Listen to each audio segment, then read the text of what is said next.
J'ai tout le temps cette phrase, je dis non, elle est pas à vendre. Par contre, si vous m'en donnez 2 fois le prix, je vais vous montrer où est le compteur électrique. Et je me mets à me balader sur Belle Demeure et à regarder ce que je peux acheter. Et en fait, quand tu fais ça, t'as déjà vendu. Pendant le Covid, alors que le secteur événementiel était à l'arrêt, que notre chiffre d'affaires était tombé à 0. Et c'est pendant le Covid qu'on décide de racheter les parts à vente privée. On a rebaissé un peu le prix. Et tu vois, au final, le x8 est devenu un x2. Vous êtes une licorne aujourd'hui? Non, on n'est pas une licorne. Notre valo, elle est pas là-dessus. Mais oui, ça sera en centaines de millions. Ouais. Moi, si aujourd'hui j'étais salarié, devenir entrepreneur en reprenant une boîte, franchement, c'est ce que je pense que je ferais aujourd'hui. Parce que tu gagnes un temps de ouf. Et le Graal pour moi, c'était un jour de racheter un club de foot. Putain, c'est un rêve de gamin. Tu peux le réaliser. Si tu le fais pas, tu vas le regretter toute ta vie. Donc je l'ai fait et j'ai regretté. Le club que j'ai racheté avait 18 millions de dettes. Perdait 8 millions par an. Donc tu vois, quand tu le fais, il faut être complètement fou. Quand j'ai racheté le club, tu réinvestis dans un truc qui est pas pour gagner de l'argent, mais qui est dans quelque chose qui est collectif. Et un club de foot, c'est ça. Et au fond, l'aventure entrepreneuriale, la reprise, je crois que c'est un projet qui doit être collectif. Tu m'as parlé hors antenne de tous les rachats que vous avez fait et peut-être de tous les bureaux aussi que vous avez, j'en découvre. Aujourd'hui, WizEvent, c'est dans combien de pays? Écoute, WizEvent, on est dans 10 pays, avec des bureaux, c'est avec des équipes et une société dans le pays. Et après de l'activité des clients, entre guillemets des ventes, je pense dans 40 pays. Parce qu'il y a des pays où on intervient mais sans avoir de bureau. Au Mexique, en Colombie, au Chili, Australie, Afrique du Sud, Asie. Et du coup, juste sur la ticketerie en ligne ou aussi vraiment sur le terrain? Ça dépend. Billetterie ou nos solutions de bracelet de paiement, donc ce qu'on appelle le cashless. Ouais. Tu vois, par exemple, le Mexique, c'est le Grand Prix de Formule 1 du Mexique, le Lollapalooza au Mexique. Tu parlais d'électro, on va faire Tomorrowland en Thaïlande en décembre. Wow. Et donc là, c'est plutôt sur la partie paiement. Et sur la partie billetterie, on a aussi des activations, tu vois, au Canada où on a un bureau. Mais le gros de l'activité en Europe, 90% du chiffre d'affaires, c'est le marché français. Enfin, le marché européen. Et à l'intérieur de ces 90%, on fait 40% sur la France à peu près. D'accord. Donc maintenant, on est plus international que français. Ok. Et juste pour bien comprendre, du coup, est-ce que vous êtes 100% une solution digitale en ligne, etc. ou des fois, vous déployez des personnes sur place pour gérer? Ouais, c'est une bonne question. En fait, l'ADN de la boîte, c'est un mix de techno et d'humain. C'est-à-dire qu'évidemment, on vend une techno, c'est un logiciel en SaaS, on peut créer sa billetterie soi-même. On a à peu près 70 000 organisateurs qui, chaque année, créent un événement sur notre plateforme et vendent des billets. Donc 70 000 organisations par an. Ouais. 70 000 organisateurs. Donc Brunch électronique, c'est un organisateur. Oui. Il y en a 69 999 autres. Et en moyenne, ils vendent 100 billets par an. Donc c'est plutôt des petits événements. Donc, c'est des assos, c'est des clubs sportifs, c'est des ateliers de photos, mais c'est aussi le salon de l'auto, dont les ventes viennent d'ouvrir, le Grand Prix de Formule 1 du Mexique, on l'a évoqué, le salon de l'agriculture, le Hellfest, voilà. Donc les plus grands événements et en même temps les plus petits. Et donc avec une solution qui est en self-service, qui est ultra automatisée. Mais pour avoir un service premium et accompagner les très grands que j'évoquais, là on a des équipes qui sont capables d'accompagner avant, pendant et après l'événement, d'être une sorte de conseil, et surtout d'être sur le terrain. Par exemple, le Hellfest commence dans quelques jours par rapport à notre enregistrement, et là j'ai déjà une vingtaine d'équipes sur place, et pendant l'exploitation, je pense qu'on va monter jusqu'à 30. Et on a 30 personnes ou 30 personnes. Okay. 30 personnes sur place et quasi 2000 appareils déployés. Puisque chaque point de vente, chaque commerce, chaque point où tu peux acheter de la bière ou acheter à manger, en fait, il y a nos appareils. Pareil dans le merchandising. Et c'est des dizaines de millions d'euros qui vont transiter chez nous, en tout cas sur nos solutions pendant quelques jours. Et en fait, ce qui se passe, c'est qu'on pourrait se dire que d'avoir des équipes sur le terrain, ça rend la solution moins scalable et plus compliqué de la déployer à grande échelle. La réalité, c'est qu'en fait, c'est aussi une de nos valeurs ajoutées, et c'est ce qui fait que des grands organisateurs travaillent avec nous et qu'on en signe de nouveaux. Ouais, donc vous avez vraiment les deux solutions pour la personne qui veut faire ça elle-même, un petit apéro avec 50 personnes dans un café, qui fait tout en ligne, et exactement. En effet, comme certains business qui ont la partie premium. Exactement. Bon, ce qui est rigolo aussi, c'est que la personne qui fait son petit apéro avec 50 personnes, elle télécharge une application gratuite qu'elle met sur son smartphone, et avec, elle va scanner les codes barres des billets. Cette même application, on a la même version pro, qui est exactement sur la même base qu'on utilise pour être capable de scanner 80 000 personnes demain. Donc ça, c'est l'état actuel. On a dit qu'on allait se concentrer aujourd'hui du coup sur les reprises, parce que tu en as fait encore plus. On est dans le podcast La Reprise, hein. On est là justement pour transmettre peut-être de l'inspiration et des tips pour les repreneurs d'entreprise ou ceux qui ont déjà des boîtes et qui veulent faire la croissance externe. Tu en as fait pas mal, à l'achat, à la vente. Tu peux nous raconter la première un petit peu qui du coup été un peu secrète. WizEvent, vous avez à un moment décidé de cesser une partie de votre capital la première fois. Ouais. En fait, ce qui s'est passé, c'est que on n'a pas décidé de vendre, on est venu nous voir pour nous racheter. Et déjà, ça te met en position de force, c'est mieux. Quand on vient de voir, on dit « Est-ce que votre maison est à vendre ?» Non. Et quelqu'un dit « Je veux l'acheter. » Ça dépend. C'est quand même, voilà, ça dépend du prix. Et j'ai tout le temps cette phrase, je dis non, elle n'est pas à vendre. Par contre, si vous m'en donnez 2 fois le prix, je vais vous montrer où est le compteur électrique et comment l'entretenir. Non, en fait, ce qui se passe, c'est on crée la boîte en 2008. On est organisateur d'événements. On avait monté un premier projet, une boîte événementielle, et qui tournait relativement bien. Et en créant cet événement, on se rend compte que c'est une galère de vendre des billets. Et là, on se dit, en fait, plutôt que de continuer à développer cette société d'événementiel, on va investir nos économies dans une solution qui va répondre à plein d'organisateurs d'événements, qui est en fait la galère pour vendre des billets. Donc tu avais déjà ce côté là, du coup pas repreneur, mais vraiment créateur. Là, c'était le côté créateur. Ouais. Donc on crée cette boîte, l'idée en 2007, on pose les statuts en 2008, le produit arrive en 2009, et en 2013-2014, on se fait approcher par des gros acteurs du marché, parce qu'on commençait à leur prendre des parts de marché, parce qu'on commençait à être un acteur qui avait une vraie croissance. Et donc le premier qui vient nous voir, c'est Eventbrite, qui est une boîte américaine qui à ce moment-là avait levé 400 millions de dollars. Nous, on avait levé 1 million, tu vois, un rapport de 1 à 400. Et ils avaient recruté un gars qui était en charge des opérations de croissance externe, et qui vient nous voir à Paris et qui nous dit « Ok, ça peut m'intéresser ». Et là, comme c'était quand même une boîte qui était une grosse boîte américaine, que nous on regardait un peu comme des gamins, quoi, parce que tu vois, quand tu lèves un qui lève 400, tu te rends compte un peu du gap, boîte américaine, start-up, Silicon Valley, tu vois vraiment qu'il y avait une grosse trend en France où on l'utilisait aussi pas mal, les organisateurs d'événements pro bossaient beaucoup avec Eventbrite. Ils viennent nous voir, et là on mandate une banque d'affaires, parce qu'en fait on se dit là, et c'est une boîte qui allait faire son IPO quelques mois après, on était obligé d'avoir un interlocuteur un peu solide. Et en même temps, comme tu dis, c'est eux qui sont venus, donc tu t'es dit, on va se mettre en position de force et peut-être faire jouer la concurrence. Enfin, si tu as une banque. Alors, ouais, non. À ce moment-là, on a juste pris la banque pour servir d'interlocuteur avec eux et pour paraître plus crédible. Okay. Et la banque nous dit justement, elle nous dit exactement ce que tu dis. Elle dit, les gars, on ouvre le process, on trouve d'autres acheteurs et puis on fait grimper le truc. Ouais, et en fait, nous, à ce moment-là, comme on vient nous voir et que la maison n'était pas à vendre, en fait, nous, on dit à la banque d'affaires, non, la maison n'est pas à vendre. Par contre, là, il y a un acheteur de premier rang, on est obligé de l'écouter, et donc on veut que vous fassiez l'intermédiaire. Et donc la banque d'affaires, son enjeu, c'est quand même qu'il y ait une vente, et donc elle pousse, mais nous on dit non. Et en fait, au même moment, il y a Vivendi qui vient nous voir, puisque Vivendi avait racheté Digitic, qui est devenu aujourd'hui Citickets. Okay. Ensuite, France Billet vient nous voir, donc France Billet, c'est la billetterie de la Fnac, qui était la plus grosse billetterie à l'époque en France. Donc France Billet vient nous voir, et on a aussi Lagardère qui vient nous voir, parce qu'eux avaient Billet Réduc. Et pareil, ils viennent nous voir, ils disent tiens, où vous en êtes ? Et puis je leur dis tiens, Eventbrite qui nous regarde, et d'un coup tu les excites en fait. Et donc là, ils deviennent eux aussi acheteurs. Et une quatrième boîte qui était une boîte hollandaise qui s'appelait TicketScript, qui a plus tard été rachetée par Eventbrite. Et TicketScript vient nous voir en disant venez, on fait un gros conglomérat d'acteurs européens, et un jour on se fera racheter par l'acteur américain dominant, Eventbrite. Pas mal. Et en fait, nous, le scénario TicketScript, c'était un scénario où on serait devenus les country managers d'une boîte européenne, et on aurait été plus petits qu'eux, donc on n'était pas forcément excités.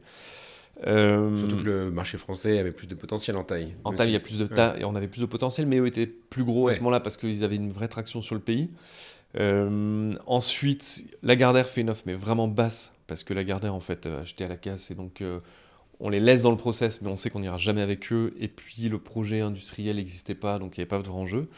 Donc tu as Lagardère qui fait ça. France Billet, ce qui était dur, c'est qu'on avait construit WizEvent un peu en opposition à ces acteurs. J'avais dit c'est une galère de vendre des billets, on crée WizEvent en opposition. Okay. Et par rapport à tes équipes, de dire ok les gars on a vendu, on a pris plein d'argent, mais en fait on a plié le genou devant notre concurrent, c'était un peu compliqué l'histoire à raconter. Mais bon voilà, en tout cas il y avait une réflexion. Et en fait ce qui fait qu'à un moment donné on passe de on n'est pas vendeur à on est vendeur, c'est qu'on a créé la boîte en 2008, on est 6 ans après, on a 30 ans. T'as 30 ans, on te propose, c'était en dizaines de millions d'euros. Wow. Alors pas pour nous, mais la valorisation de la boîte, t'es obligé de te poser la question parce que tu dis, si je vends, ça peut être un peu la fin de l'aventure. Si je vends pas, je suis potentiellement le con qui aura refusé un énorme chèque, alors que voilà. Oui, puis tu as raison, il y a des questions d'âge, il y a des questions de cycle. Souvent, 5-7 ans pour un entrepreneur, tu commences déjà, souvent quand tu es entrepreneur, tu as toujours envie de faire un autre truc. Donc là, je comprends que c'était tentant. Alors, à ce moment-là, on avait encore envie de continuer parce qu'on adorait ce qu'on fait, ce qu'on sait. On s'entendait super bien avec mon associé. On est toujours à 50-50 et franchement, on adore bosser ensemble. Donc, il y avait zéro tension entre associés. On aimait ce qu'on faisait et il y avait du potentiel. Donc on n'était pas réellement vendeur en fait. Par contre, on tombe dans le syndrome, moi je l'ai appelé le syndrome, la banque d'affaires se foutait de ma gueule, mais je l'ai appelé le syndrome belle demeure. C'est que, on en parlait un petit peu avant, moi je suis né à Dijon, j'ai vécu une bonne partie de mon enfance, au moins 5-6 ans en maison. En tout cas, les dernières années où j'étais à Dijon, j'étais en maison.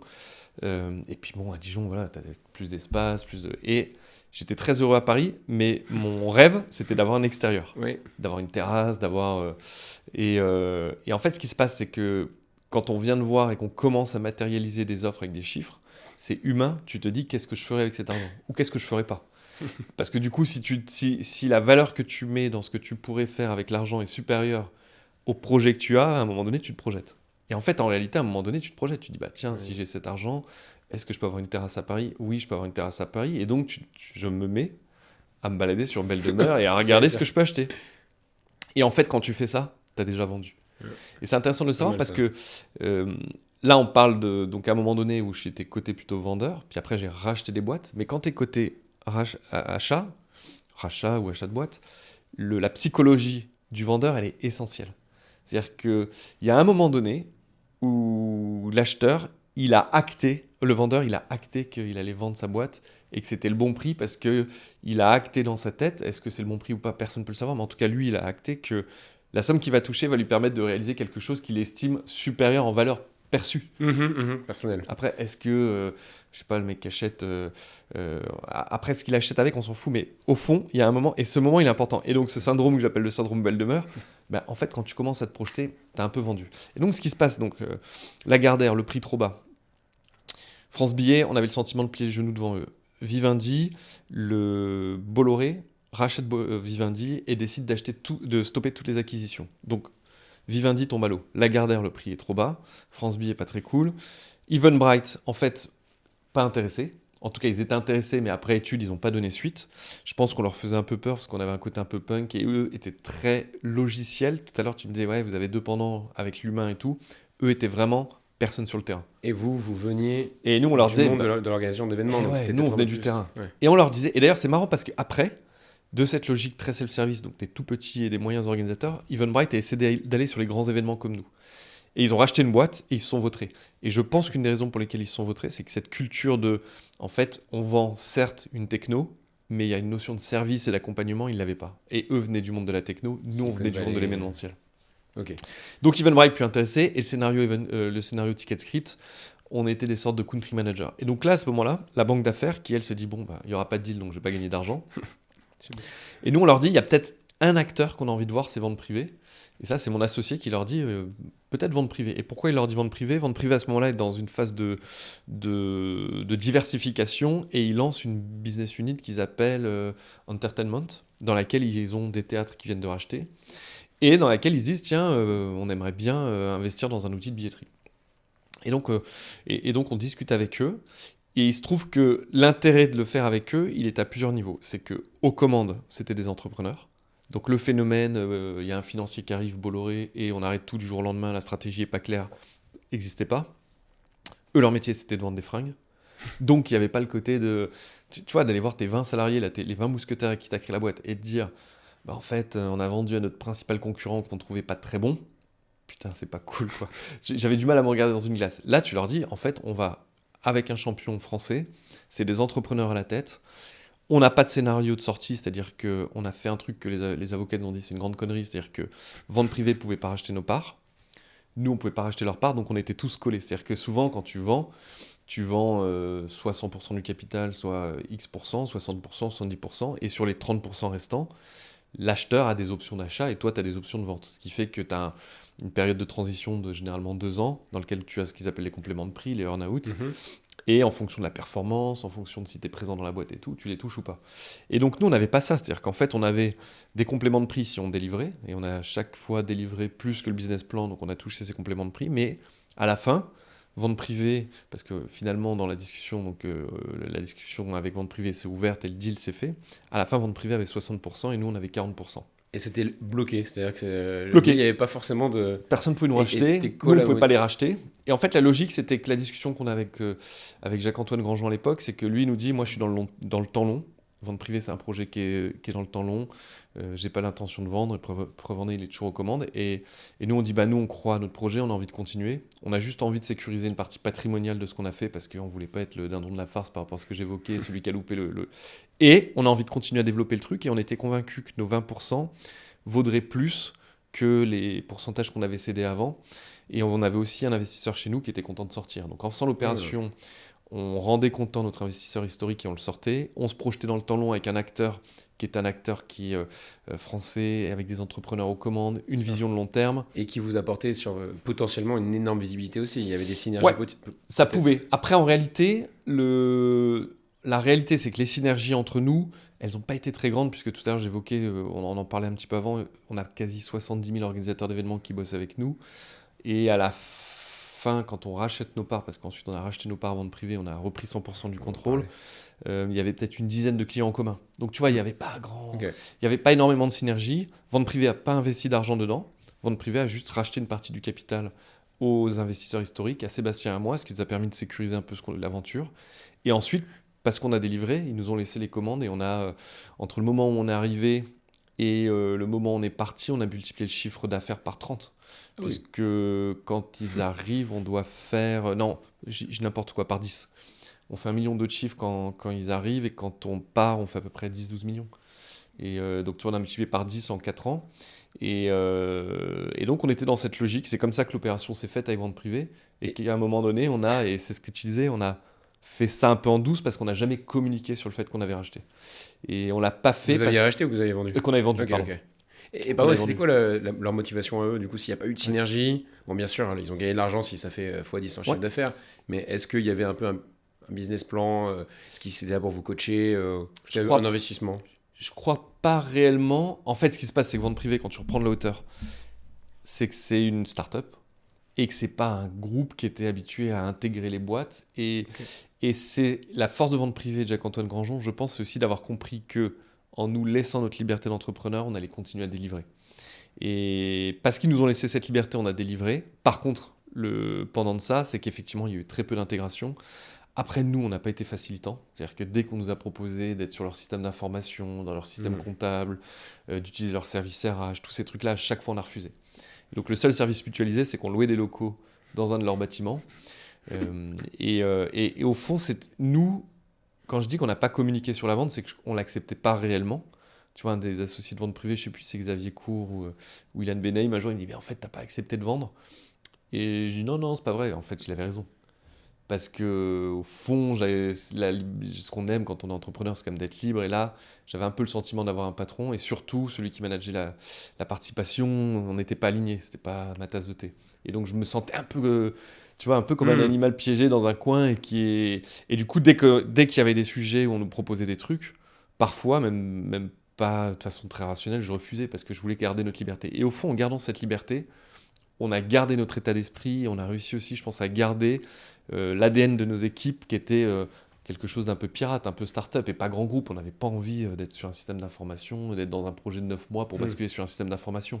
Quand tu es en train d'essayer de révolutionner une petite industrie qui est l'industrie de la billetterie en amenant quelque chose de nouveau, en signant des clients, en ayant beaucoup de traction et de croissance, tu es dans un truc passionnant. Si je vais voir mes équipes, je dis bon, le grand projet des 6 prochains mois, c'est de basculer sur un système SI. C'est vrai.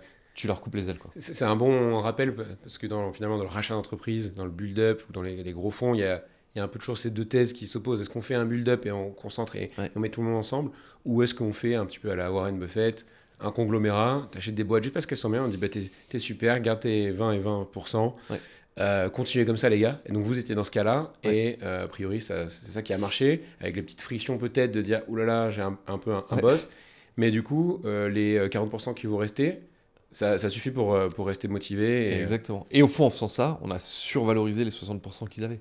Et c'est ce qui fait qu'à un moment donné, cette situation de blocage, quand je dis blocage, c'est le fait qu'il n'y a rien de prévu sur nos 40%, et comme on était minoritaire, à un moment donné, on a eu le sentiment d'être leur Sherpa, c'est-à-dire de créer de la valeur. Et ça ne nous dérangeait pas parce que le deal était tel quel, et qu'eux avaient respecté le deal, avaient payé tous les compléments de prix, et puis on l'avait fait de façon volontaire, quoi. On n'avait pas forcé à le faire.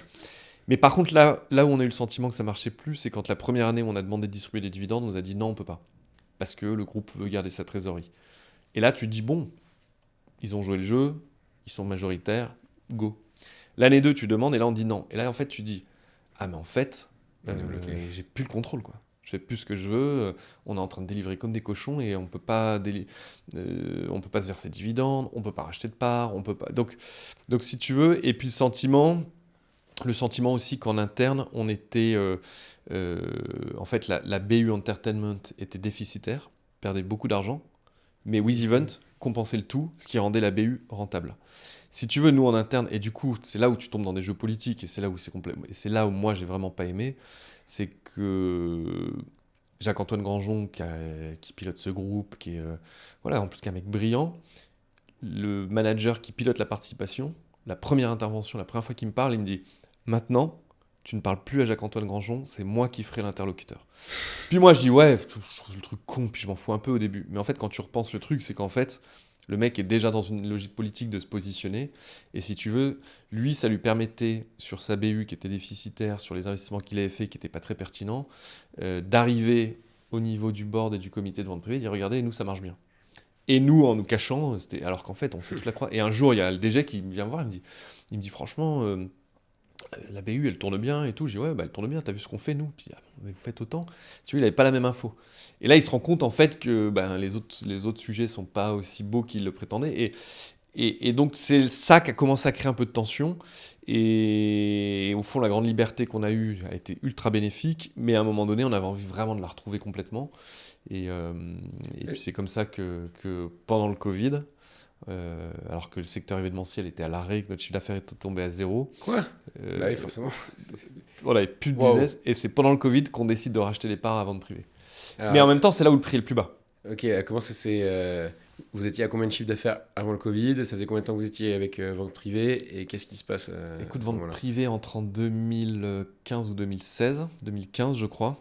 Vous avez refait un cycle de 5-6 ans. On refait un cycle de 5 ans avec eux, on tient les compléments de prix. Arrive le Covid. Le Covid, nous, en plus, ce qui est assez ouf, c'est que nous, on a été touchés par le Covid. Tout le monde a le souvenir du Covid à partir de février, à partir du lockdown. En fait, nous, on a été touchés dès la fin d'année parce que nos puces sur les bracelets de paiement, puisqu'on fait de la billetterie et des solutions de cashless, donc les solutions de paiement, les puces viennent toutes de Chine. Et à partir de novembre, on a des alertes. Au début, on ne comprend pas trop tiens, on a des problèmes d'approvisionnement, c'est compliqué, il y a des problèmes en Chine et tout. Et à partir de décembre, quand on commence à parler de ce qui n'était pas une pandémie à l'époque, mais de ce syndrome viral un peu étonnant, nous, on fait le lien direct avec les difficultés qu'on a eues sur l'approvisionnement. Et le premier événement qui est annulé, en France, c'est le dimanche du Salon de l'Agriculture, et on fait la billetterie. Donc dès le lundi, en fait, ce qui se passe, c'est que tu vends des billets, et dès le lundi et l'annonce de la fermeture de cet événement, les ventes sont réduites de 99%, on va dire. Il y a encore 1% de gens optimistes qui achètent des billets, je ne sais pas pourquoi. Mais dans le même temps, ton standard, il explose parce que les gens veulent se faire rembourser, parce que les gens veulent savoir quand est-ce que l'événement aura lieu, alors que personne n'en savait rien. Et donc là, en fait, on arrive dans cette période. Et donc... Ton business, il a totalement disparu à ce moment-là. Ah, du jour au lendemain, ouais. Et par contre, la chance qu'on a... Mais tu vois, ce qui est étonnant, c'est que WizEvent a toujours été rentable. Donc je disais qu'Eventbrite a levé 400 millions. Eventbrite, c'est une boîte qui n'était pas rentable. Et d'ailleurs, le Covid les a quasiment tués, en tout cas dans leur stratégie, parce que c'est une boîte qui n'était pas rentable et qui, du jour au lendemain, est heurtée par un phénomène externe. Nous, on était rentable, on n'avait jamais distribué de dividendes, donc on avait beaucoup de trésorerie.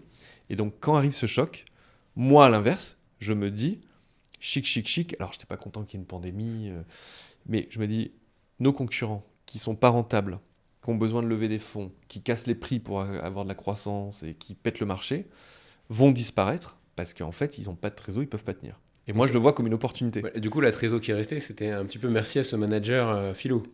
Ouais, alors oui et non, parce qu'on n'avait jamais distribué, même avant eux.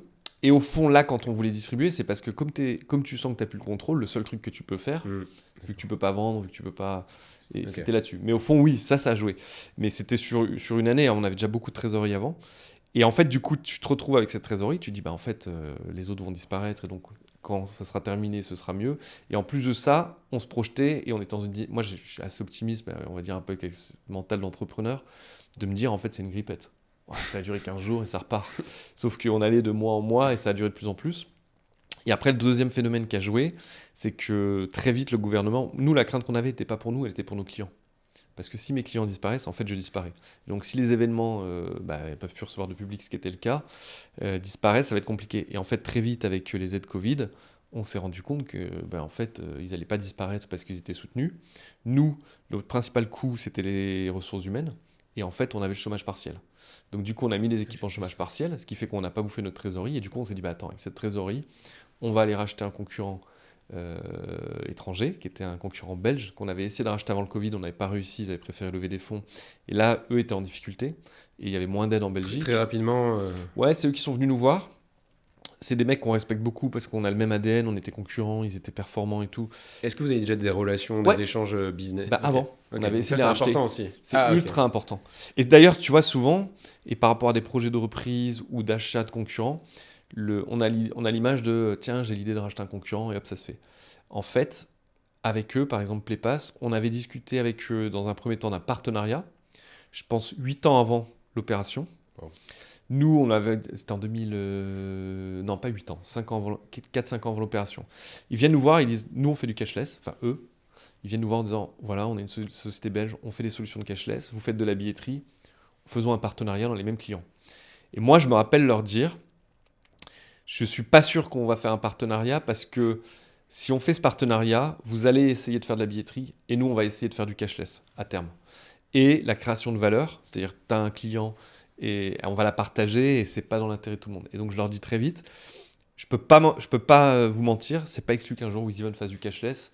Et du coup, en fait, je pense qu'en ayant eu cette forme d'honnêteté, quand après on a repris les échanges avec eux, et du coup, tu es dans une forme de confiance. Et ça, c'est pas anodin parce que du coup, c'est quand même là-dessus que tu crées la suite de la relation. Et aujourd'hui, David, Dale, qui sont les deux fondateurs, plus plein de salariés qui étaient avec eux, des top managers, sont toujours avec nous. On les a associés au capital de WizEvent. Et je pense que ça part de ce truc initial où tu as du respect pour ce qu'ils font, tu es transparent et honnête avec eux. Et après, on essaie de les racheter même. Donc juste avant le Covid, on essaie de les racheter. Deuxième fois?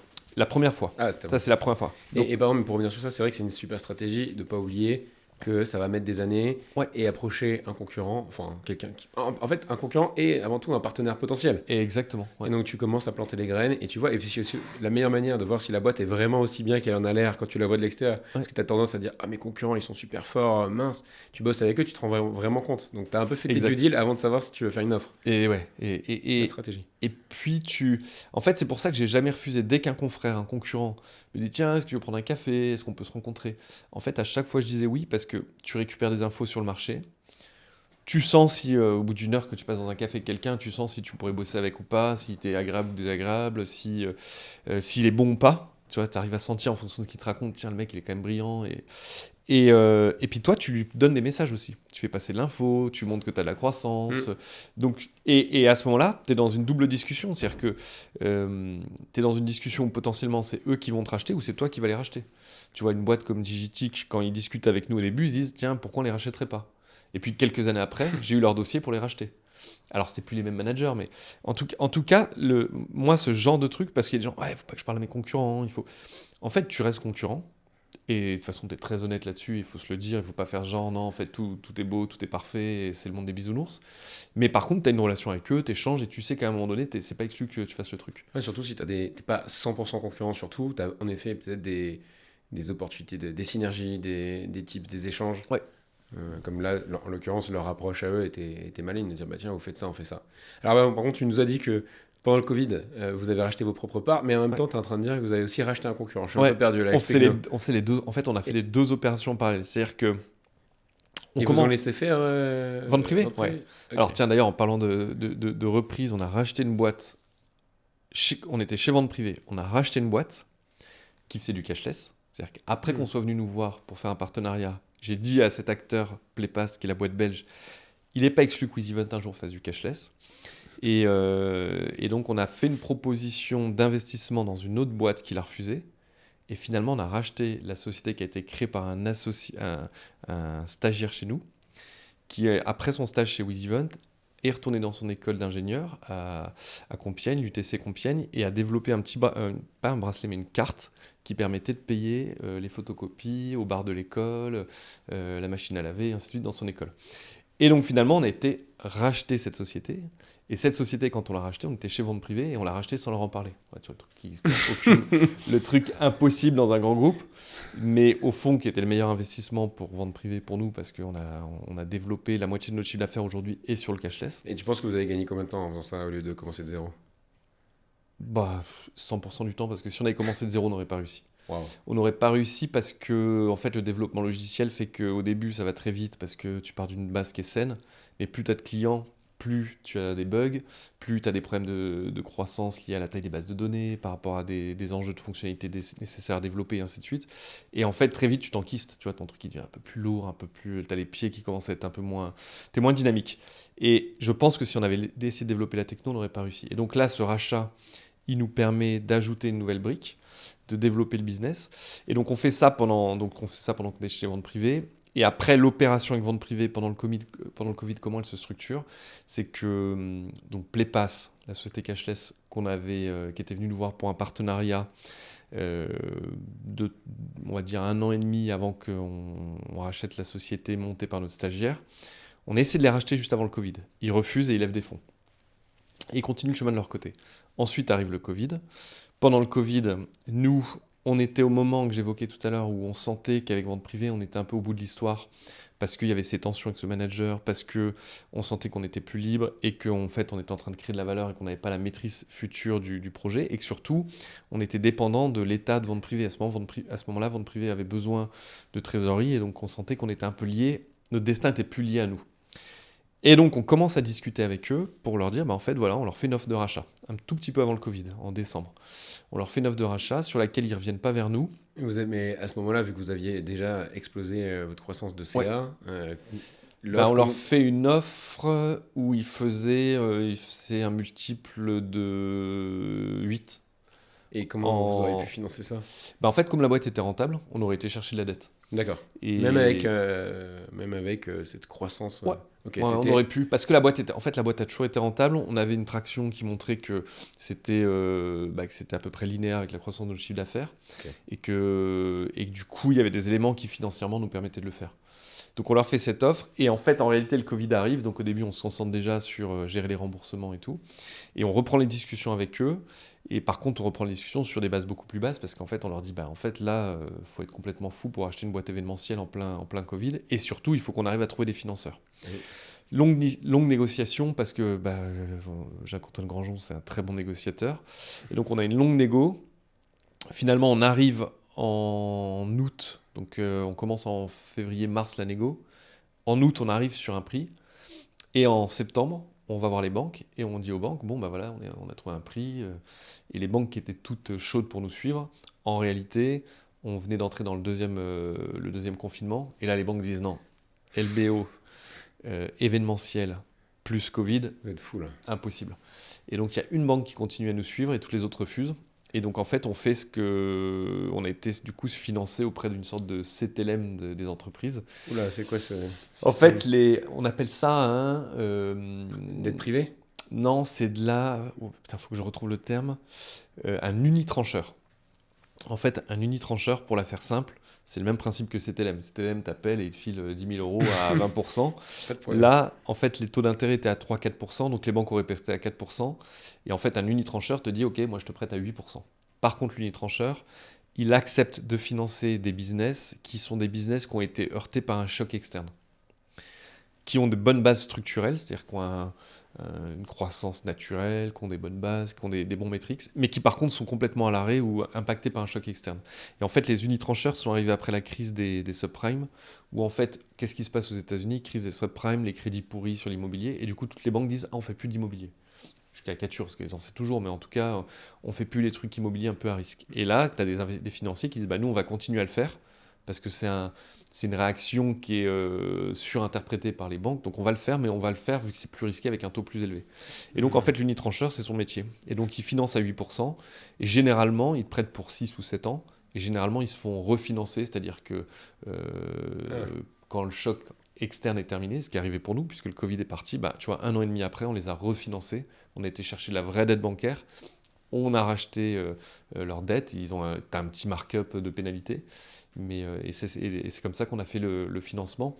Comme on n'avait pas eu ce premier financement bancaire, on avait refait un round de négo avec vente privée en disant, bah voyez, on n'arrive pas à se financer, ça veut bien dire que le prix est trop élevé. On a rebaissé un peu le prix. Et tu vois, au final, le x8 est devenu un x2. Donc on a divisé par 4 le prix. Mais sauf que au moment où on a fait le deal, 3-4 mois après, le Covid était terminé. Et l'activité repartait, et repartait de plus belle parce que tout le monde avait envie de faire la fête et d'aller dans des événements. Oui, ça c'est vrai. Après, je pense qu'à ce moment-là, tout le monde devait te prendre pour un fou parce que tu étais le seul ultra optimiste. Et en plus, on rachetait, donc c'est ce que tu disais tout à l'heure, au même moment. Et là, tu es allé voir d'autres boîtes. On rachetait la boîte et on était en train de racheter la boîte belge. Et en fait, là, on a réussi à renverser la table 2 fois. Une première fois en reprenant le contrôle à un prix très bas. Et une deuxième fois en allant racheter ce concurrent belge qui était en grande difficulté. C'est une boîte qui perdait de l'argent et en fait avec la migration technologique qu'on a faite, et on fera le lien avec ce que tu disais tout à l'heure sur est-ce que tu fais un merge avec celui que tu acquiers ou pas. Là en l'occurrence on a mergé leur techno puisque eux n'avaient pas pu garder leurs équipes techniques puisqu'ils étaient tellement en difficulté, ils avaient dû les licencier. Et donc là c'était assez facile parce qu'eux avaient une techno mais plus personne pour la maintenir. Nous on avait une techno. Donc direct, tu bascules les clients chez toi. Ah ouais, donc là c'est vraiment le rachat parfait où tu as déjà tout en interne, tu achètes juste entre guillemets le fonds de commerce, la clientèle. Et les équipes, et surtout les équipes. Parce qu'il y avait les super fondateurs. Et oui, alors les équipes techniques, non, parce que du coup on avait tout basculé et elles n'étaient plus là. Par contre, les commerciaux, les chefs de projet, les chefs de produits, et puis surtout les 2 fondateurs qui sont toujours avec nous et qui sont associés aujourd'hui. Et ça, c'était aussi vers août, septembre C'était, je pense qu'on fait le deal avec vente privée et qu'un mois après, on fait le deal avec PlayPass. Et comment tu finances PlayPass ? Pareil. PlayPass, on le finance avec notre cash. D'accord. Donc là, PlayPass, on le finance avec notre cash, parce que le prix était bas. Parce que du coup, ils étaient vraiment à l'agonie. C'était ça où je pense qu'ils plantaient la boîte. Et justement, on a parlé pas mal de la psychologie du coup des acheteurs et des vendeurs. Ouais. Eux, a priori, ça s'est très très bien passé. Maintenant, ils sont avec vous, ils sont associés. Ouais. À cette époque, comment tu fais pour les convaincre et qu'ils te prennent pas un peu pour un pirate, un voleur de poule. Ouais. En fait, ils viennent nous voir. C'est eux qui viennent nous voir et qui nous disent, les gars, on est en grande difficulté, nos investisseurs, ils avaient donc des investisseurs qui étaient chez eux, veulent sortir. Nous, on a besoin de lever des fonds, mais ils ne veulent pas remettre. Donc s'ils ne remettent pas d'argent, on va planter. Et donc plutôt que de planter, comme vous aviez voulu nous racheter il y a quelques années, comme vous aviez été honnête quand vous nous aviez dit que vous feriez peut-être du cashless, qu'on avait fait ensuite, et parce que on se respectait de part et d'autre et qu'ils voyaient qu'on était un acteur, est-ce qu'il n'y a pas un scénario ? Et donc nous, on a tout de suite creusé le truc, et en fait, ce qui faisait sens quelques années avant, qui était au moment où on avait voulu les racheter, là, faisait pleinement sens. Et donc, on leur fait une offre. Après, on fait une offre qui est... après, ce qu'on a essayé de faire, c'est que, en fait, dans ces moments-là où tu es en position de force, à aucun moment on dit, voyez, vous auriez dû venir avec nous. Si vous ne vendez pas, vous allez planter votre boîte. Acceptez-le. En fait, à ce moment-là, on se met plutôt dans leur tête, dans leur basket, en se disant, on pourrait être à leur place. C'est un moment qui est difficile. Il faut qu'on soit gentleman. On va pas faire un prix surélevé, mais on va faire un prix qui est juste. Et surtout, on va trouver un scénario pour les intéresser sur le futur. Okay.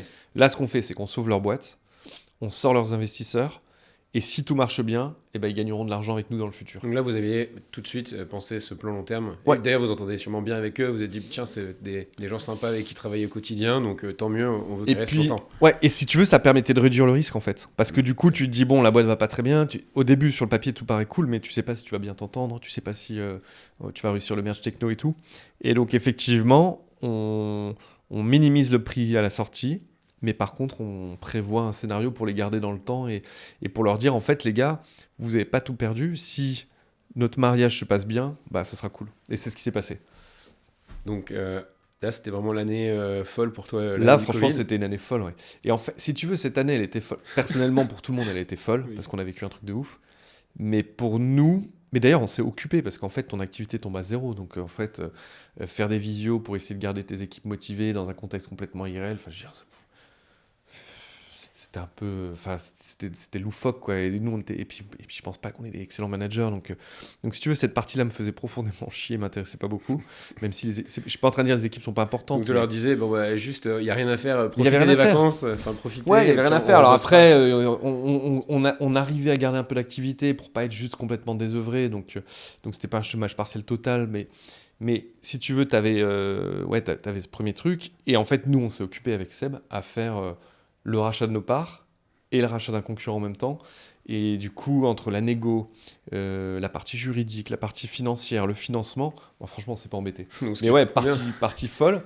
Et à l'époque, moi, mon credo, c'était de dire, il est toujours vrai. Enfin, là-dessus, je suis toujours aligné avec ce que je raconte à l'époque, c'était de dire, en fait, parce que tout le monde dit, ouais, mais si l'activité repart pas. Et moi, je disais aux gens, en fait, si l'activité repart pas, on aura d'autres problèmes. Ça veut dire que le Covid sera toujours là, ça veut dire qu'on n'aura plus de vie sociale, ça veut dire que l'économie sera à plat, et donc le secteur de l'événementiel, le secteur de la billetterie, il ne sera pas le sujet. Par contre, si les choses repartent, on sera dans une position de ouf, et là-dessus, on a vraiment fait un gap. Okay, c'est vraiment une bonne analyse rationnelle. Non mais les gars, arrêtez de paniquer, analysez un peu c'est quoi le worst case scenario, et comme tu dis, si ça repart, go all-in. Si ça repart pas, comme tu dis, il y a sûrement la fin de la fin du monde ou quoi que ce soit. Et c'est un raisonnement que j'ai souvent, et on reviendra sur le raisonnement, je pense qu'on va en parler du rachat du club de foot, où à un moment donné, je me suis dit, putain, mais j'ai fait une énorme connerie, et où ma mère me dit, et elle me répète des fois quand je doute, elle me dit, est-ce qu'il y a mort d'homme ?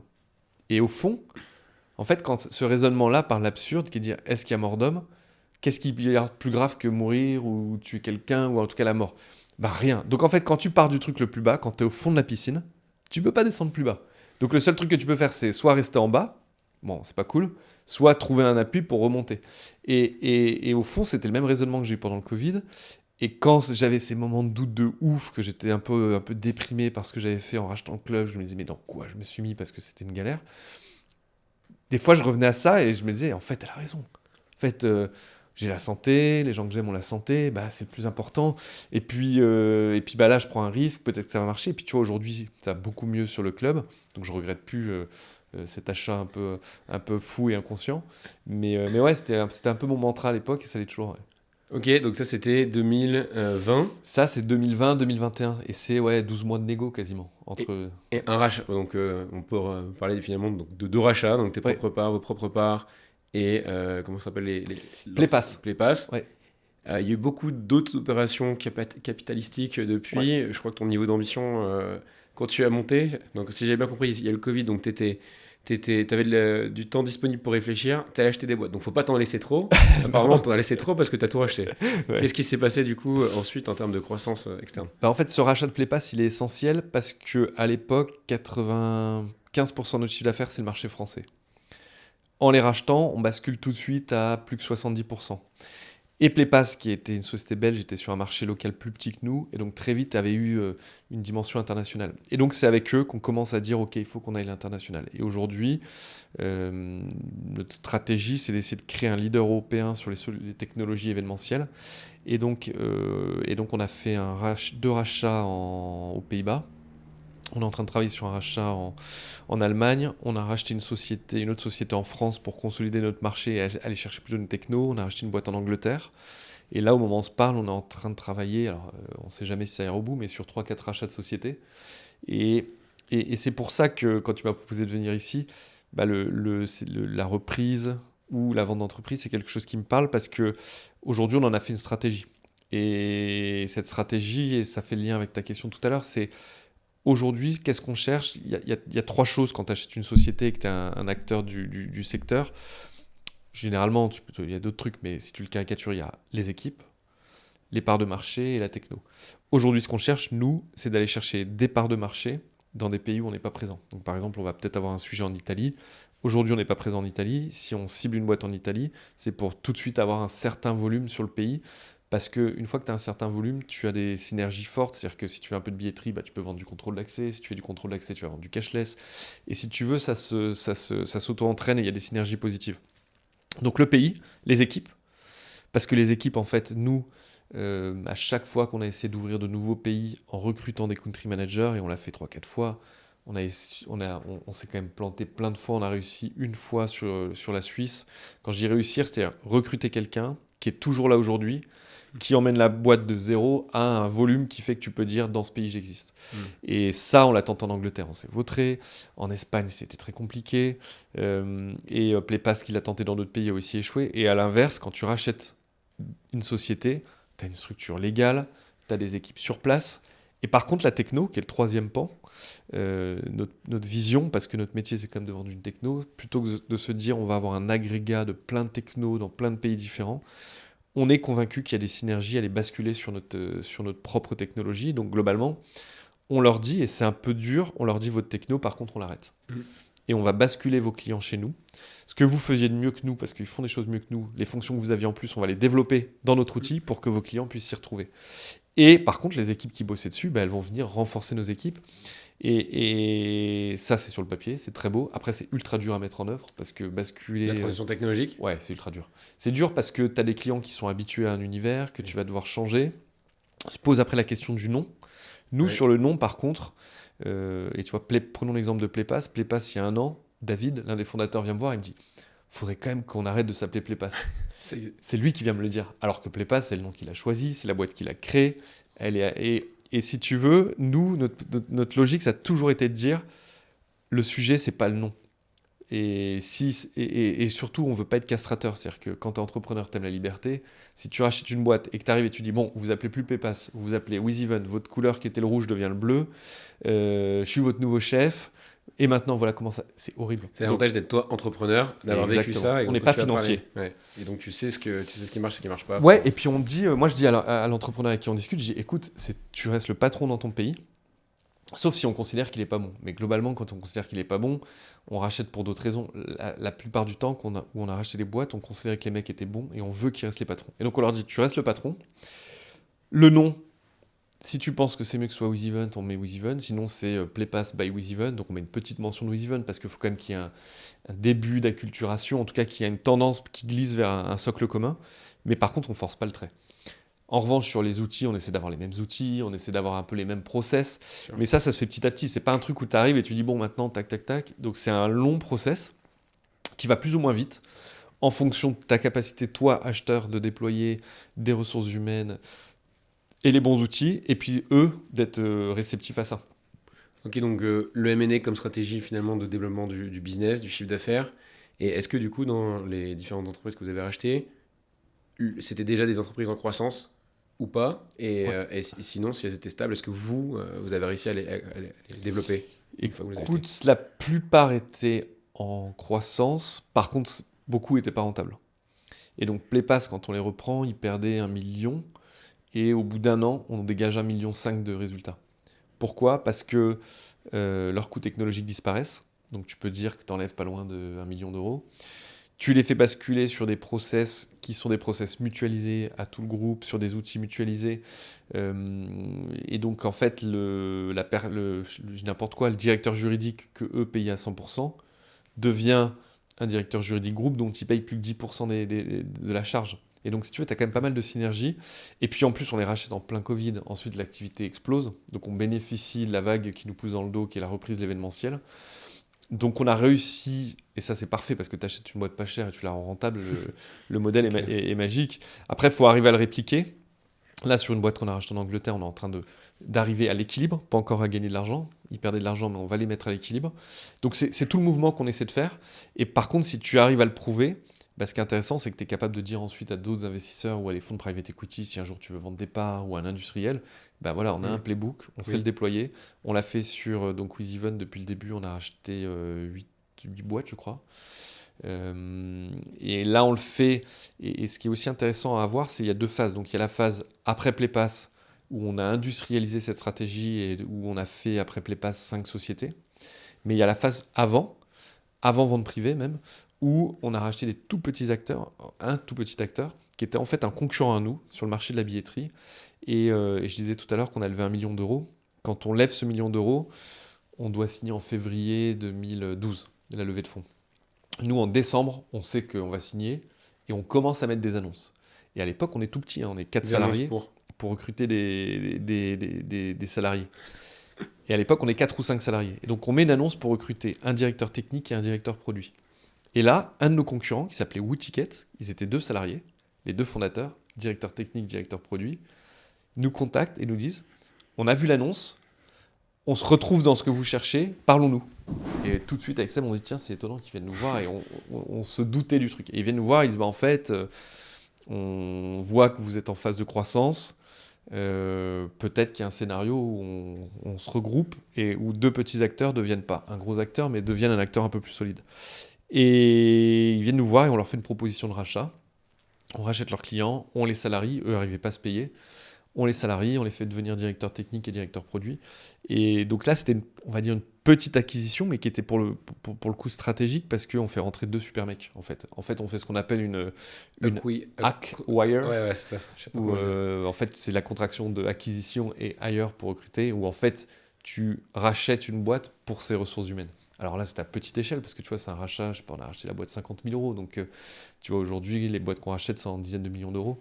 Donc on a changé d'échelle, mais la démarche était exactement la même. Et d'arriver à intégrer des mecs, respecter ce qu'ils ont fait en amont, les considérer comme des entrepreneurs. Parce que je pense qu'un entrepreneur ou un chef d'entreprise, le pire que tu peux lui faire, c'est le considérer comme un simple, et je mets les guillemets, un simple salarié.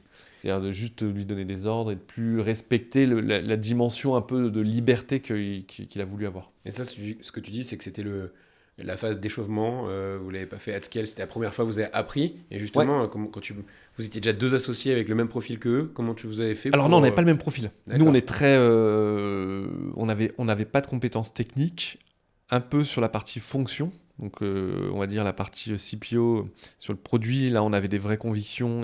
Mais par contre, on n'était pas des développeurs, on n'était pas des directeurs techniques.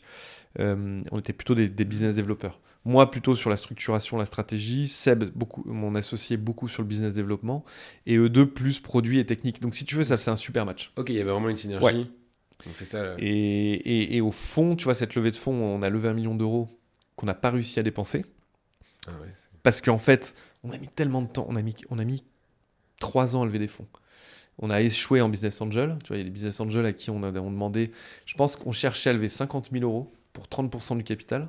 Les business angels n'ont pas voulu. Et aujourd'hui, 30% du capital, bon, bref, ça vaut des centaines de millions. Ouais. Vous êtes une licorne aujourd'hui ?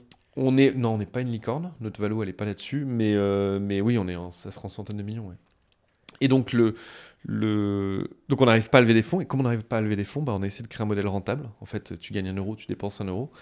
Et au moment où on réussit à lever ce 1 million d'euros, en fait, on a une traction, on a de la croissance et on a du mal à changer de logiciel pour se dire, OK, maintenant, cramons du pognon. Et par contre, la vertu de cette levée de fonds, c'est que comme on a pu recruter, du coup, ils sont venus et on a fait cette première reprise d'entreprise.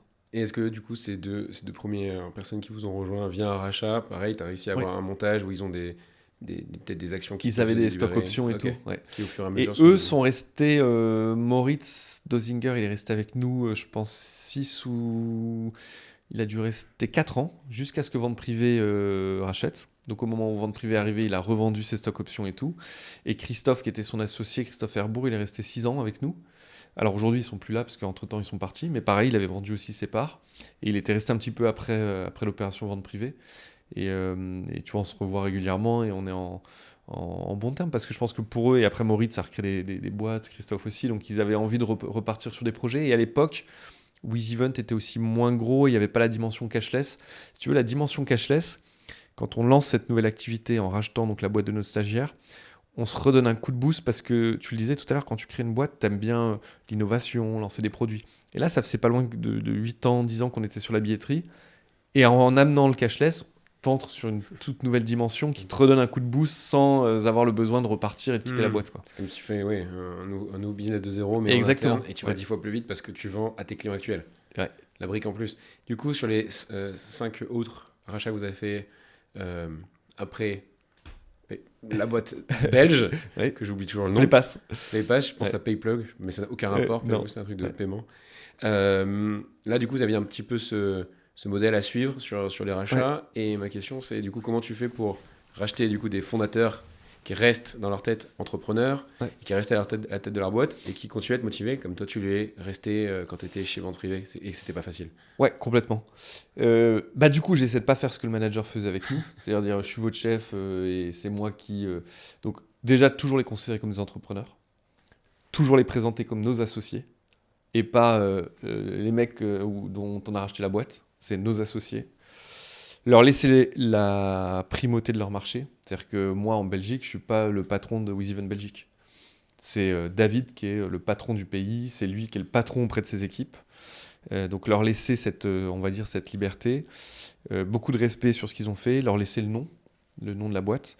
Et ce qu'on a essayé de faire à chaque fois, c'est que on leur laisse des parts, de telle sorte que ils soient vraiment nos associés. C'est pas juste, ils ont des compléments de prix, ils ont encore des parts à vendre. Et comme ils ont des parts à vendre, ils se considèrent encore comme fondateurs. Alors, minoritaires, mais je veux dire, Elon Musk, il est minoritaire chez Tesla, par exemple. Ils ont encore des parts de leur boîte ou de leur société. Ou c'est réintégré dans... Ils ont des parts de leur société. Par contre, au bout d'un moment, on les rachète. Et là, on a la possibilité, on se laisse la possibilité à chaque fois, lorsqu'on les rachète, à notre main, nous, WizEvent, de pouvoir transformer le cash qu'ils auraient touché en part de WizEvent Group. Voilà, si vous décidez ou si nous on le décide. D'accord. Si nous on le décide, mais la réalité c'est qu'on le fait jamais contre eux. C'est-à-dire que si le mec il dit non, moi je veux vraiment du cash, je vais arrêter, on paye parce que tu vas pas forcer un mec. En fait, si on le fait, c'est juste si on le trouve bon, on le trouve investi, on pense qu'il veut continuer. Enfin, c'est pas on pense, c'est il nous dit qu'il veut continuer. S'il nous dit qu'il veut continuer, si on le trouve bon, il n'y a aucun sujet et qu'il accepte. Parce que des fois, on en a où ils nous disent, où on les trouve bons, ils veulent continuer, ils disent non, là, pour X raisons, je préfère prendre du cash, ou une partie et on fait un ratio. Mais après, effectivement, on les fait monter au niveau de WizEvent Group pour qu'ils soient associés et qu'ils aient un intérêt sur tout ce qu'on développe dans les différents pays. Exactement. Et ce que je veux dire, oui, c'est quoi le syndrome de maison Belle demeure. C'est ça, je veux dire. Peut-être qu'il y en a qui veulent partir. Ouais, t'en as qui veulent réaliser le truc. Et c'est pour ça que, en fait, moi, d'avoir été de l'autre côté, ça m'aide pas mal à comprendre leur psychologie. Et si tu veux, quand quelqu'un te dit non, mais en fait, là, je préfère prendre du cash, ah bon, il croit pas à mon projet, il croit pas à WizEvent Group? Non. Toi, tu sais. Non, parce qu'en fait, il y a des moments de vie où, pour X raison, tu as envie de sécuriser une partie de ce que tu as fait, parce qu'il y a un de tes rêves que tu peux réaliser, je sais pas, d'avoir une belle maison, de t'acheter telle voiture, j'ai plein de trucs, parce que ça peut être ou de partir en vacances, ou d'emmener tes... En fait, tu peux avoir ce besoin et toujours croire au projet. Et donc, et en fait, l'idée, c'est d'avoir un truc où tu te dis... Et puis moi, je déteste être dans un scénario où les gens sont forcés.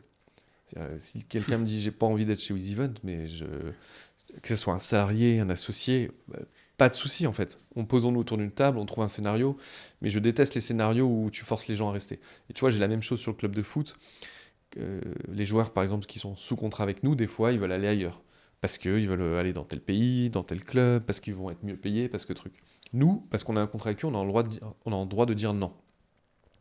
Et donc des fois ça arrive que eux veulent partir et toi tu veux les garder. Donc évidemment après il y a une question sur le montant du transfert, c'est-à-dire que tu dis moi je suis prêt à te libérer sur tel ou tel montant, si le club en face paye tel montant, mais toujours on ouvre la porte à et on forcera jamais quelqu'un à rester. Parce qu'en fait quelqu'un qui... c'est fini, tu l'as perdu. Exactement. Tu l'as perdu pour le club, il va démoraliser les autres joueurs, il va dire aux autres joueurs que quand ça va leur arriver tu seras pareil, tu les laisseras pas partir. Totalement. Donc on défend nos intérêts, parce qu'on ne les laisse pas partir gratuitement, mais par contre, on laisse la porte ouverte. En fait, je crois que la vie, il faut qu'on ait toujours des gens qui ont envie de bosser. Là, tu vois, j'ai un cas de Prud'homme. Un développeur, là, on a reçu le truc il y a quelques jours, et je l'ai contacté parce qu'en plus, c'est un ancien entrepreneur qui avait monté une boîte, qui a planté, puis ensuite, il est redevenu salarié chez nous. Et je lui ai remis un message, et je dis, tiens, un tel, j'ai essayé de t'appeler, essayons d'en discuter. On est indifférents. Fine, mais parlons-nous, parce qu'en fait... Tu veux quitter la société, nous on comprend et on va pas te garder. Maintenant, est-ce qu'on est obligé d'aller devant un juge pour que le juge dise, est-ce qu'on peut pas intelligemment se mettre d'accord sur le truc et en finir, tu vois. Et j'aime bien quand tu as cette relation où en fait que la personne veut partir, en fait pas de sujet, quoi. Ouais, ça se voit que tu as ce profil un peu classique de l'entrepreneur que moi j'ai aussi. Je suis pas là pour manager, je sais pas faire, je pense que je suis le mauvais manager.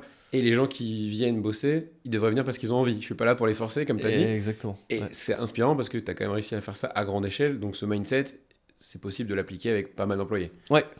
Tu peux, après, il y a aussi des phases où, tu vois, il y a eu des phases où ta boîte grossit, où t'as pas encore assez délégué, où du coup tu fais un peu d'ingérence.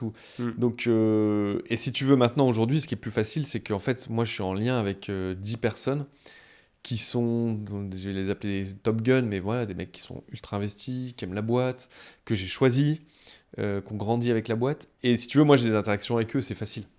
Donc qui sont potentiellement, j'imagine, les directeurs de chaque pays. Et qui eux managent. Et donc, si tu veux, pour moi, c'est plus facile. C'est-à-dire que, par contre, quand j'étais en lien direct avec ton N-2, ou celui qui devrait même être des fois ton N-3, moi, ça me pose aucun problème. Mais tu sens que des fois, ta façon de faire entrepreneur qui est, tiens, fais ci, fais ça. Tu vois, des fois, je dis, mais pourquoi t'as pas fait ça? Mais en fait, moi, je peux prendre la décision facilement parce que c'est ma boîte et je fais ce que je veux.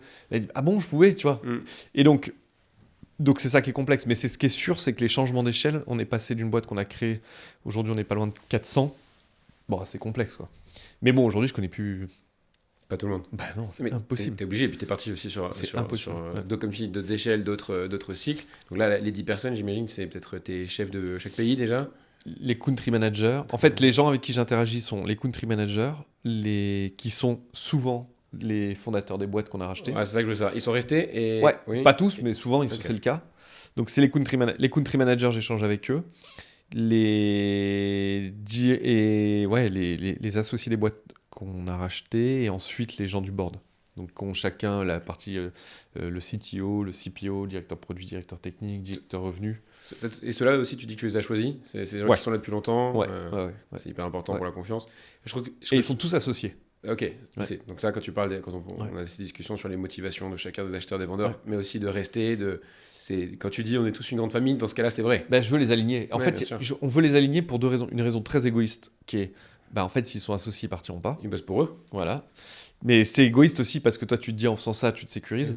Et pour une raison non égoïste, c'est qu'avec Seb, à un moment donné, on s'est dit tous les deux, et d'ailleurs, quand on fait rentrer Naxi Cap, le fonds d'investissement qui est entré en juillet 2023 dans WizEvent, il nous rachète des parts et il nous donne ce qu'on appelle un man-pack, qui est en gros en fonction de la performance que fera le fonds, on retouche, donc c'est des sortes de stock options.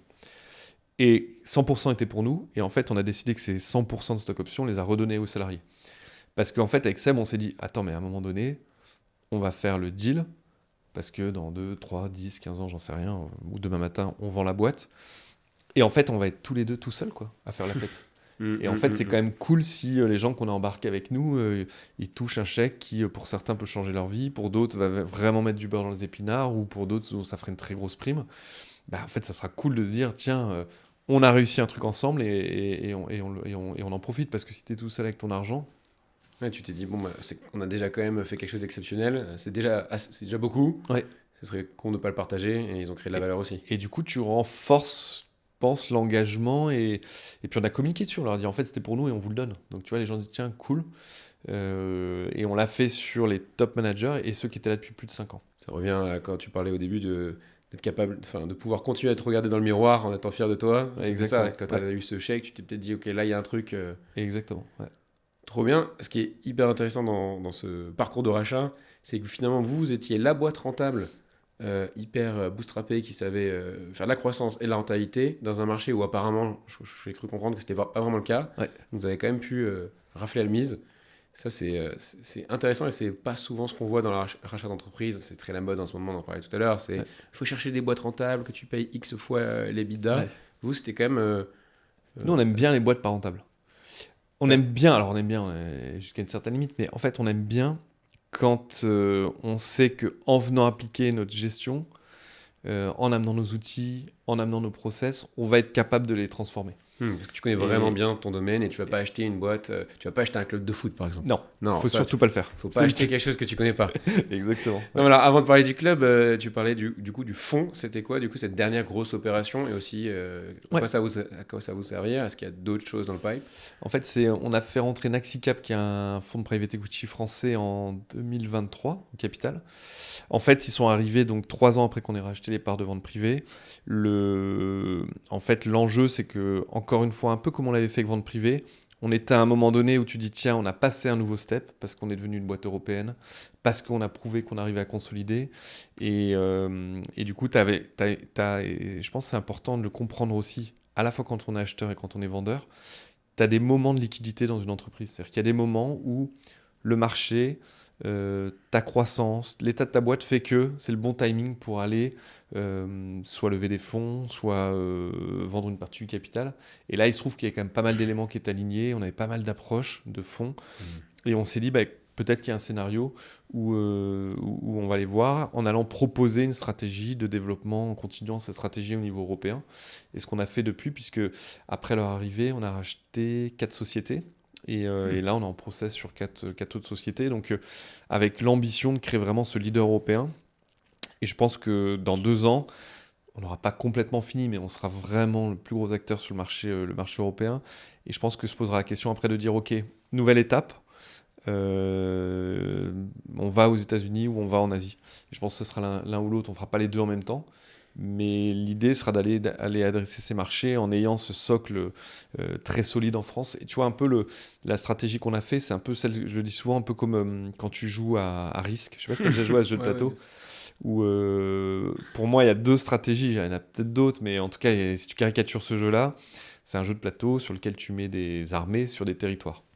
Et tu as un certain nombre d'armées à déployer, donc évidemment pas illimité. Et en fonction des territoires sur lesquels tu es présent, tu as différents renforts. Et là, il y a 2 grandes stratégies. L'une qui est d'être dans beaucoup de territoires, mais d'être très faible, ou d'être dans peu, mais d'être très solide. Et nous, notre stratégie, parce qu'on avait peu d'argent au début, c'était d'être très solide en France. Ensuite, d'être très solide en Belgique. Maintenant, d'être très solide aux Pays-Bas. Demain, d'être très solide en Allemagne. Voilà. Et d'avoir des terrains qui sont comme ça de plus en plus durs à prendre. Et ce qui est assez rigolo, des fois, je voyais des presses de concurrents qui cherchaient à lever des fonds.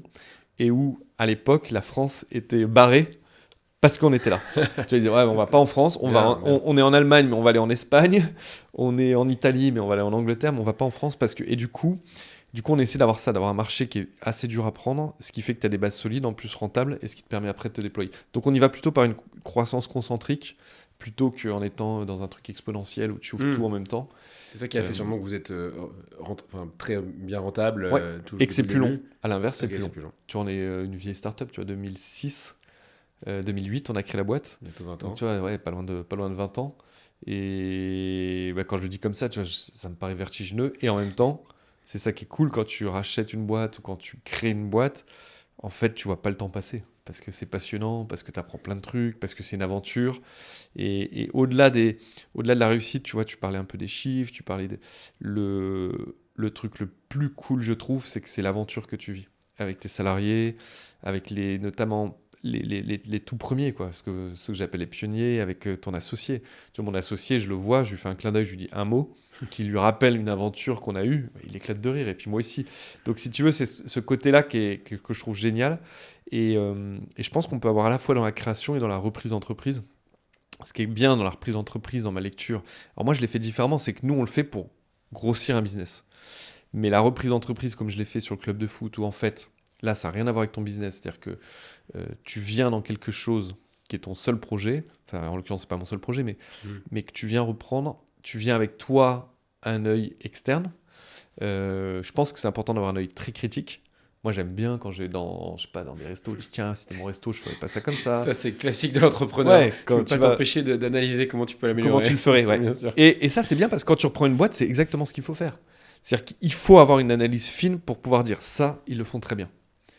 Lui, le fondateur ou la fondatrice, elle était mieux que moi sur ce truc-là et il faut essayer de le garder. Par contre, moi, ma force, elle est là-dessus. Et tu vois, sur le club de foot, Olivier Delcourt, qui est l'ancien président, habite Dijon, un gros réseau sur Dijon, et était très fort commercialement. Il passait beaucoup de temps, il allait manger, il invitait les mecs, il crée du relationnel avec eux, allez, il faut que ce soit partenaire. Les sponsors, surtout. Ouais, pour faire venir des sponsors et des partenaires. Moi, je suis pas à Dijon. Aller bouffer au resto tous les 4 matins, c'est moins ma came. Je suis beaucoup dans l'écrit, dans les mails, dans les trucs. Alors que lui, sa génération, c'est plutôt on va manger, on s'appelle, on se voit. Donc ça, je sais que pour moi, c'est un point faible. Par contre, mon point fort, c'est que je pense que je suis très bon gestionnaire. Donc quand je suis arrivé, j'ai tout de suite vu des trucs où je dis là, non, on paye trop cher, c'est pas bien fait, il faut le renégocier, il faut faire ci, il faut faire ça. Donc j'ai fait des coupes drastiques là-dessus. Et du coup, il faut essayer, malgré tout, il faut être lucide sur le fait qu'il était meilleur que moi là-dessus. Donc j'essaie de m'entourer d'équipes qui sont capables de faire ce rôle. J'essaie de compenser, parce qu'il ne faut pas perdre la force de ce que tu as racheté ou de la société que tu as racheté. Par contre, il faut arriver avec son œil externe et critique pour le faire aussi à sa façon. Et assez vite, en fait, on peut avoir le sentiment de dire en fait, c'est pas chez moi, c'est pas moi qui l'ai créé. Mais très vite, il y a une légitimité qui est par l'investissement que vous y mettez.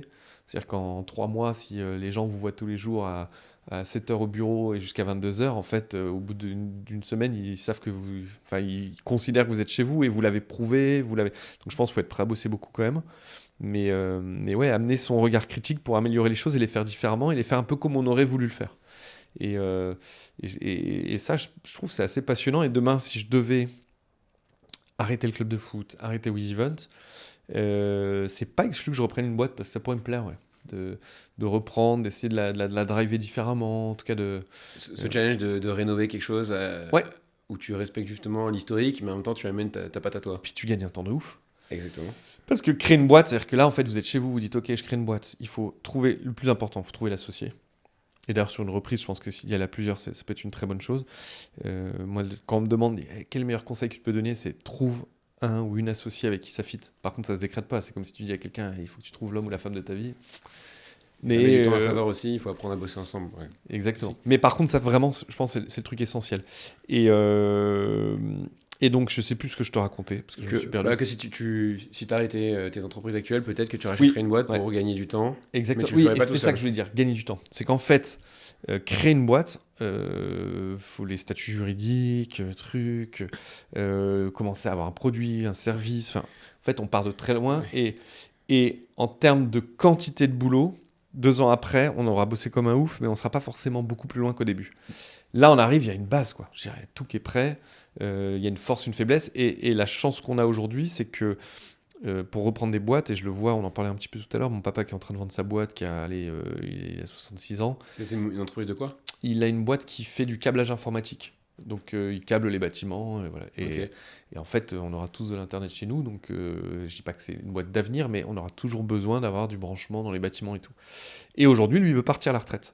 Et en fait, cette génération de baby-boomers, de mecs qui ont monté des boîtes, qui sont aujourd'hui en train de les vendre et qui sont des belles endormies. Quand je dis des belles endormies, c'est que c'est une boîte qui a une taille régionale, qui est relativement bien structurée, la marque est assez connue, mais si tu vas sur son site internet aujourd'hui, tu tombes de ta chaise. Et tu fais, c'est quoi ce site ?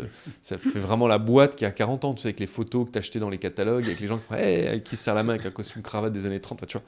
Donc tu sens que le truc, il est dépassé, mais si tu arrives ou tu crées un nouveau site internet avec de l'IA en 2 jours, que tu fais un peu de présence sur les réseaux sociaux, que tu dynamises le logo en refaisant un nouveau logo, que tu fais des trucs un peu, on va dire, de lifting, que tu viens faire ce que mon père fait pas très bien, tu cadres un peu, tu mets un petit peu de process. Mon père, c'est beaucoup, on se serre la main, on se fait confiance. Bon, ça marche très bien, mais le jour où tu es un prud'homme, tu dis, il m'avait dit que non. Où est le contrat, où est le truc signé ? Et donc, si tu cadres un peu, que tu mets un peu de management, que tu arrives avec ton énergie, avec ton expérience que tu as acquise en étant salarié avant, ou avec, franchement, il y a des belles opportunités. Et aujourd'hui, il y a beaucoup de boîtes qui ne trouvent pas de repreneurs. Et donc, comme elles ne trouvent pas de repreneurs, le prix baisse. Et donc, les prix ne sont pas très élevés.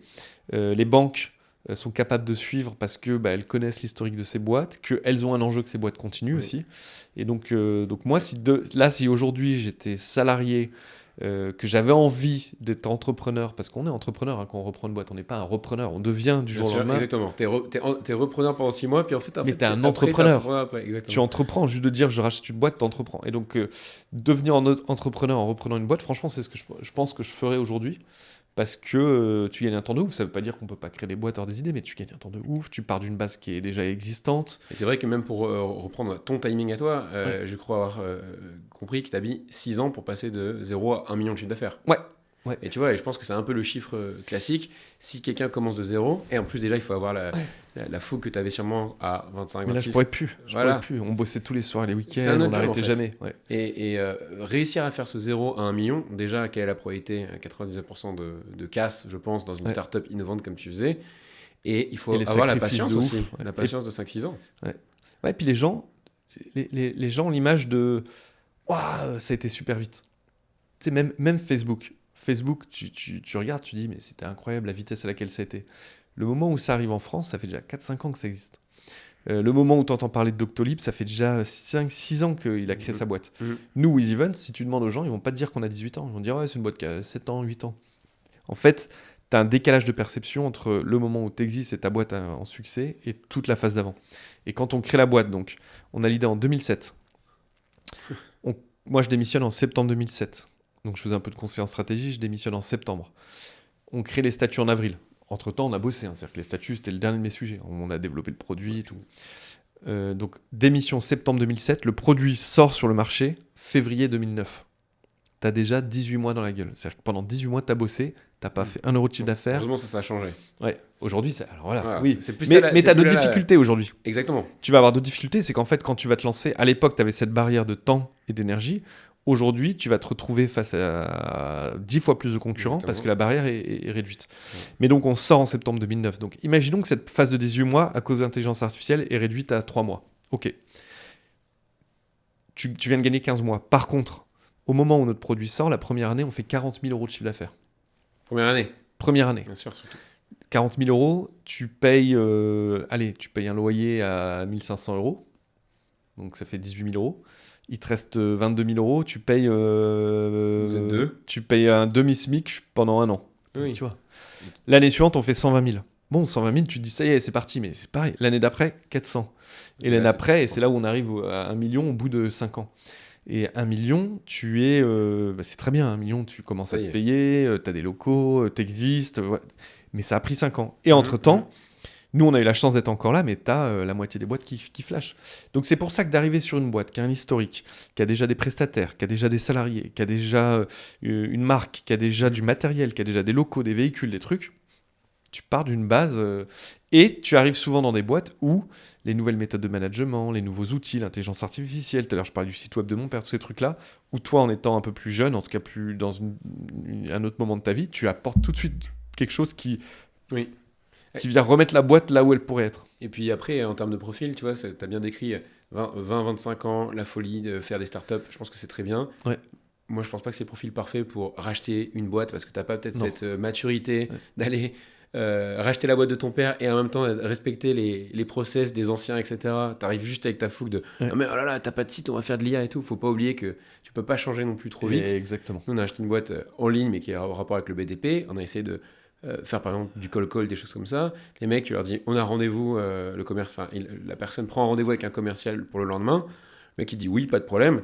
Mais il répond jamais. C'est comme ça, dans sa tête, on a rendez-vous là, on n'a pas rendez-vous, je suis sur le chantier. Donc on veut bousculer les choses, mais ça met toujours un certain temps. Et finalement, le profil que tu décris, c'est quand tu es bon à optimiser. Je pense que toi, si tu as fait de la strat, c'est peut-être aussi ce profil de t'arrives, tu vois tout, tu dis oh là, mais je peux faire mieux. D'être assez analytique en fait. D'être assez analytique. Pour moi, l'entrepreneuriat, le mot-clé, c'est pragmatisme. Il faut être pragmatique. Et sur la reprise d'entreprise, je pense qu'il faut être très analytique. C'est-à-dire être capable de faire une photo globale de ok, c'est quoi cette boîte, c'est quoi ses forces, c'est quoi ses faiblesses, où est-ce qu'on peut l'emmener, ok, après rentrer dans les process, qu'est-ce qui tourne, tu vois, d'avoir quelque chose d'assez et je pense que quand on a cet état d'esprit un peu analytique et qu'on a du pragmatisme, putain, faut y aller quoi. En 2 mots, du coup, il est un peu tard, mais du coup, sur le rachat du club, c'était quoi la raison, la logique et qu'est-ce que tu as fait depuis, du coup? Alors là, c'est tout sauf du pragmatisme et de la rationalité et de l'analytique. Là, c'est la partie cœur de mon cerveau qui a parlé. Là, c'est un truc, c'est un rêve de gamin, en fait. J'ai fait des études d'économie et de gestion du sport parce que j'adorais l'économie et le sport. J'ai joué en handball en 2e division, donc pas à très haut niveau, mais à bon niveau. Et donc, j'ai adoré le sport. J'avais envie de bosser dedans parce que j'ai fait une formation dedans. Et le Graal pour moi, c'était un jour de racheter un club de foot. Parce que je joue à Football Manager, je suis originaire de Dijon et il se trouve que donc, j'ai racheté le club de Dijon. Et parce que j'aurais pas racheté un autre club, parce que c'est pas un investissement financier, c'était le club de ma ville, parce que j'ai envie de recréer de belles émotions. Et comment ça s'est passé? L'opportunité s'est présentée? Écoute, le club était en vente depuis 3 ans. C'est possible, ça d'avoir un club en vente depuis 3 ans. Là, je peux aller sur Le Bon Coin, il y a des clubs en vente. Non, pas sur Le Bon Coin. Non, mais en fait, aujourd'hui, il faut quand même que tu saches que tous les clubs de foot sont à vendre. C'est-à-dire qu'à part le PSG, je pense aujourd'hui que tous les clubs de foot sont à vendre. Sous-entendu, ils sont tous en train de perdre de l'argent. Donc tout le monde est en fait, le modèle économique du football est en grande difficulté à cause de la crise des droits télé. Ensuite, je pense que l'un des métiers les plus durs à exercer, alors les plus durs, je mets des guillemets, il y a des métiers bien plus difficiles, mais en tout cas, quand on est sur des métiers de chef d'entreprise à responsabilité, je pense qu'être président d'un club de foot, c'est l'un des trucs les plus durs à faire. C'est hyper politique, tout le monde a un avis. C'est politique, tout le monde a un avis, vous êtes hyper exposé, vous dépendez vous êtes jugé sur un truc qui est complètement irrationnel, qui est l'aléa sportif. C'est-à-dire que votre meilleur joueur demain matin, il se blesse, qu'est-ce que vous y pouvez tout le monde a un avis dessus, tout le monde. C'est hallucinant. Là, je regardais ce matin, on vient de signer un jeune joueur pour l'an prochain qui a 20 ans, qui a un très gros potentiel, qui vient évidemment d'une division en dessous. Et les commentaires, c'est « Ah, parce qu'on vient de monter en Ligue 2. Ah, bah c'est sûr qu'on va redescendre, il n'y a aucune ambition. » Et en fait, tu as envie de leur répondre, de les tacler, de leur expliquer qu'en fait, tous les grands succès qu'on a eus à l'échelle de Dijon, c'était des joueurs qui avaient été recrutés en dessous, qu'aujourd'hui nos meilleurs joueurs ont été recrutés en dessous, que de toute manière on n'a pas d'argent, donc on ne va pas aller chercher un joueur qui fait la Coupe du Monde aujourd'hui. Et donc déjà, s'ils sont juste rationnels, on ne peut pas. Et puis tu vois, puis moi, c'est pas ma mentalité de partir perdant. Je suis pas en train de dire qu'on va monter en Ligue 1. Et donc, si tu veux, ouais, c'est un métier qui est ultra dur. Ce qui fait que, moi, je dis tout le temps, c'est comme l'âge des chiens, il faut multiplier par 6. Ça fait 2 ans que je suis président, j'ai l'impression que ça fait 12 ans. et donc, il y a une lassitude, fatigue pour les présidents de club. Et ensuite, c'est des modèles économiques où tu perds de l'argent. Donc quand tu perds de l'argent, au début, il y a le côté passion, c'est amusant et tout, mais le jour où dans les tribunes, ils vont dire 2 ballons enculés, que sur les réseaux sociaux, tu te fais insulter, que les joueurs que tu payes une blinde te respectent plus, parce que truc, là, il y a un mec qui vient et dit « je vous rachète la boîte, signez là et je vous la donne ». Donc tous les clubs sont quasiment à vendre. Dijon, pendant 3 ans, ils cherchaient un repreneur, ils ne trouvaient pas. Et il se trouve que moi, j'avais fait cette opération donc avec Naxicap et que j'avais à ce moment-là, tu vois, quand je dis que c'est une vieille start-up, ça fait quand même 16-17 ans que tu as monté la boîte. À ce moment-là, j'avais besoin ou envie de m'aérer un peu l'esprit et de me dire tiens, j'ai envie de voir un autre truc. J'avais pas tu regardais les maisons sur Internet. Et j'avais pas envie d'arrêter WizEven parce que j'adore ce que je fais. Je suis toujours omnubilé, je bosse comme un ouf dessus parce que ça me passionne, j'adore ça et que j'ai cette ambition de créer le truc plus gros, puis que je me sens redevable aussi par rapport à Sébastien, mon associé, par rapport aux associés que j'ai évoqués. J'ai envie de les emmener à l'étape qu'on leur a promis. J'ai envie aussi que Naxicap, qui a investi de l'argent, qu'ils soient contents. Donc je suis toujours à fond dedans, mais j'avais besoin, je pense, de m'aérer. Et j'avais besoin de me mettre un peu en danger. De me dire, tiens, c'est un truc que je maîtrise pas. Parce que là, WizEven, croissance, rentabilité, on a racheté des boîtes, on a revendu, on a levé des fonds. Donc, je veux pas dire que c'est fait, mais là, je peux arrêter de bosser. Oui. Tu as vraiment depuis longtemps. besoin de stimulation intellectuelle, de te challenger j'avais envie, toi-même. Ouais. Et le deuxième truc, c'était de me dire, putain, c'est un rêve de gamin, tu peux le réaliser, si tu le fais pas, tu vas le regretter toute ta vie. Donc je l'ai fait et j'ai regretté, j'ai regretté le rachat, parce qu'en fait, le club que j'ai racheté avait 18 millions de dettes, perdait 8 millions par an. Voilà. Donc tu vois, quand tu le fais, il faut être complètement fou. Donc quand tu achètes, ce qui compte, c'est pas l'argent que tu mets à l'achat, c'est ce que tu es prêt à... Ah, il faut en plus ouais, ce que tu... Alors non, à l'achat, voilà, c'est pas le sujet. La vraie question, c'est ce que tu mets après. Ouais. Et donc ce que j'ai fait, c'est que j'ai ramené la dette à 8 millions, parce que j'ai vendu un des bâtiments qui appartenait au club. J'ai transféré des joueurs, parce qu'il y avait quand même quelques actifs avant, donc j'ai transféré des joueurs. J'ai réduit la dette de 8 à 4. Le déficit de 8 millions à 3 millions 5. En renégociant, on voit quoi ? Non, en baissant le rythme de vie de tout le monde, en baissant les salaires, en faisant 2 plans de licenciement économique, en vendant un bâtiment, en renégociant, et puis en essayant d'acheter au bon prix les différentes prestations. Donc là, on ne perd plus que 3,5 millions par an, hors transfert. Par contre, avec les transferts, tu arrives un petit peu à équilibrer, mais tu perds un peu d'argent. Il y avait un peu de trésorerie dans le club.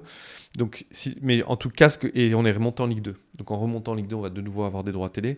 Donc le club est aujourd'hui, je le considère quasi sauvé, parce que si demain je veux partir, il est facilement cessible.